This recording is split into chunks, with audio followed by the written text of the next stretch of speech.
ಈಗ ನೀವು ಭಕ್ತನಾಗಿ, ಯಾಕೆಂದ್ರೆ ದೈವ ಕುಟುಂಬ, ಸಾಕಷ್ಟು ಶಿವನ ಭಕ್ತರು, ನೀವು ಕೂಡ ಮಂಜುನಾಥನ್ನ ಆರಾಧಿಸ್ತೀರಿ, ಪೂಜಿಸ್ತೀರಿ. ಇಂಥ ಅಪಪ್ರಚಾರಗಳು, ಇಂಥ ಒಂದು ಗೊಂದಲಕ್ಕೆ ತೆರೆ ಬೀಳುತ್ತೆ ಅನ್ನೋದನ್ನ ವಿಶ್ವಾಸ ಇದೆಯಾ? ನೋಡಿ,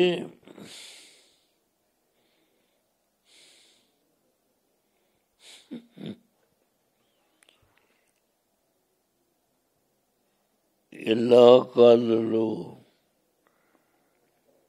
ಒಂದಲ್ಲ ಒಂದು ರೀತಿ ಈ ಥರ ಘಟನೆಗಳು ನಡೆದಿದ್ದಾವೆ. ಅದರ ದುಷ್ಪರಿಣಾಮ ಯಾರು ಮಾಡಿರ್ತಾರೋ ಅವರು ಒಂದಲ್ಲ ಒಂದಿನ ಅದರ ಪ್ರತಿಫಲ ಊಟ ಮಾಡಬೇಕಾಗುತ್ತೆ. ನನಗೆ ದೈವದಲ್ಲಿ ನಂಬಿಕೆ ಇದೆ.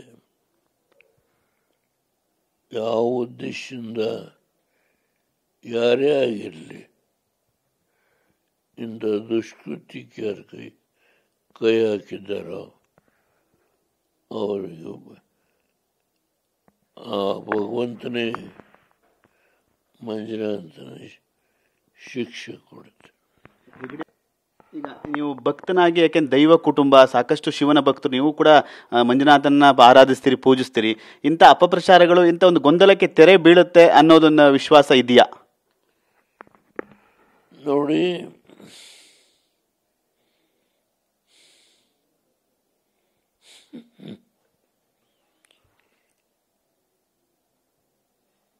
ಎಲ್ಲ ಕಾಲದಲ್ಲೂ